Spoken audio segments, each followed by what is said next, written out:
GRAMA was written into the Utah Code over 20 years ago, long before email, video chat, instant messaging, and text messaging were commonly used, plus social media such as Facebook, Twitter, LinkedIn, and YouTube. Methods of communication that existed 10 years ago are completely different today. As we've gone more electronic, the volume of records has exploded. Especially on a smartphone, where a person's private, family, religious, public service, medical, business, and personal interest communications are all integrated. People don't understand what it means to have a private device like a cell phone and a publicly provided one. Do you know that I only use my private one that I pay for out of my family budget? I don't use my public one. I have it, I check it once a day, sometimes twice a day, but it's not the phone that I use, it's the other one that I use. That's where I text, that's where I tweet, that's where I call.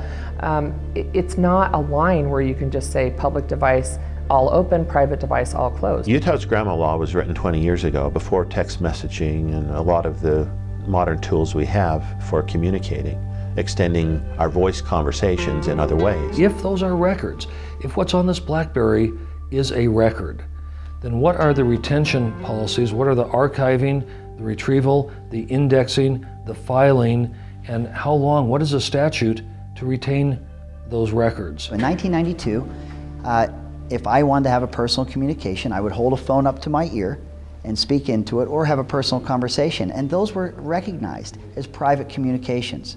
But today, instead of speaking into this phone, it has keys, and now I can type to my wife that I'm going to be late or ask someone a question that I would have had to ring them up and talk to them 20 years ago.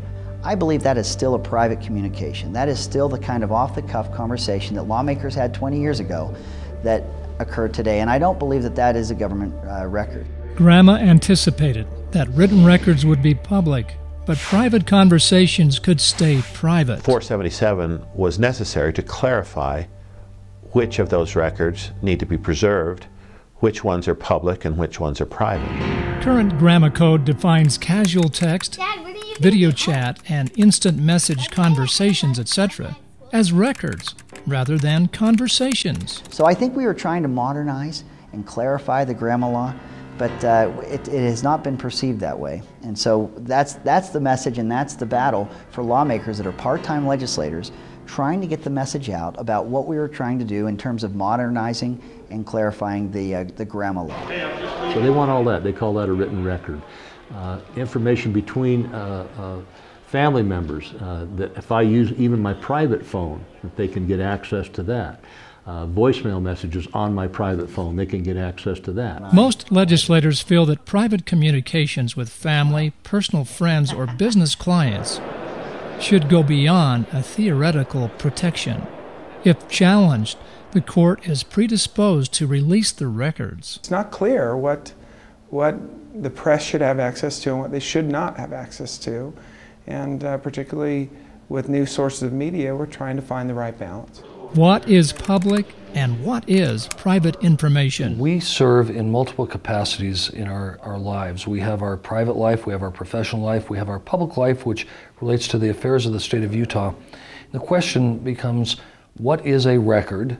Is any document that I have in my possession a record? There is a difference between public interest and what is interesting to the public. We want to do things in an open and transparent manner, but that does not translate into voyeurism. And that is, I think, a point where the public is in absolute agreement once they understand that there is a line right now that is very indistinct at best between what they send to us and what is GRAMA-able. They believe that all of their contact with us should be private, but all of our contact with them should be public. The first thing I always ask when I'm talking to someone about GRAMA is there a line between that which is public and that which should be private? We're not looking at having government be secret, but an appropriate balance between that which is in the public interest, public documents, public records, affairs of the state of Utah, versus what happens in private, non-public situations.